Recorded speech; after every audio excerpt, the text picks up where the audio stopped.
জেলা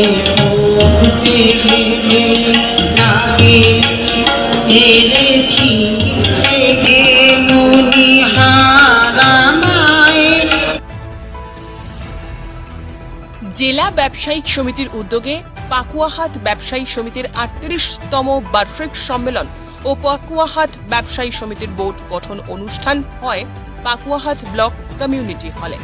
ব্যবসায়ী সমিতির সকল দোকানদার একত্রিত হয়ে পাকুয়াহাট এলাকায় একটি র্যালির মাধ্যমে গোটা এলাকা পরিক্রমা করে। এলাকার সকল দোকানদার এই র্যালিতে যোগদান করেন। পরে সেখান থেকে পাকুয়াহাট ব্লক কমিউনিটি হলে ব্যবসায়ী সমিতির অনুষ্ঠানের শুরুতে বিশিষ্ট ব্যক্তিদের সংবর্ধনা এবং বরণ করার পরে প্রদীপ প্রজ্বলন এবং উদ্বোধনী সঙ্গীতের মাধ্যমে এই আলোচনা সভার শুরু হয়।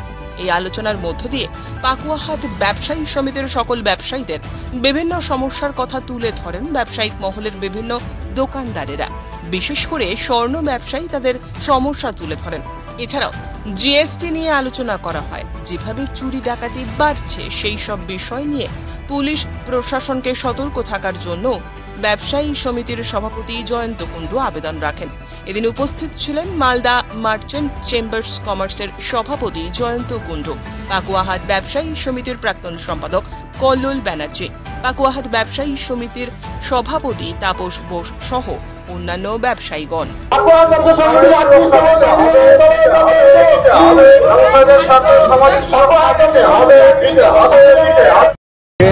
পাকুয়াহাট ব্যবসায়ী সমিতির ৩৮তম বার্ষিক অধিবেশন হলো। এখানে ব্যবসায়ীদের বিভিন্ন সমস্যার কথা তুলে ধরেছে। বিশেষ করে স্বর্ণ ব্যবসায়ীদের একটা কথা উঠেছে। এখানে সোনার দোকানে ডাকাতি থেকে আরম্ভ করে বিভিন্ন জায়গাকার ঘটনা নিয়ে আলোচনা হয়েছে। আমরা জেলা প্রশাসনের প্রতি আমাদের আস্থা আছে, আমাদের পুলিশের প্রতি আস্থা আছে, মাননীয় জেলা পুলিশ সুপারের ওপর আস্থা আছে। আমরা চেষ্টা করছি এই পাকুয়াহাটের বলে না সারা জেলাতে যাতে ব্যবসায়ীরা খুবই নির্ভর হয়ে ব্যবসা করতে পারে তার আমরা চেষ্টা করছি।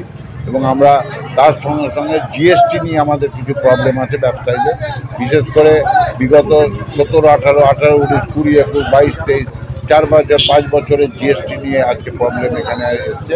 আমরা এটা নিয়েও আলোচনা করেছি এবং আমরা জিএসটি কর্তৃপক্ষকে এটা আমরা জানাবো, মাননীয় জেলা সমাহর্তার কাছে আমরা এটা জানাবো।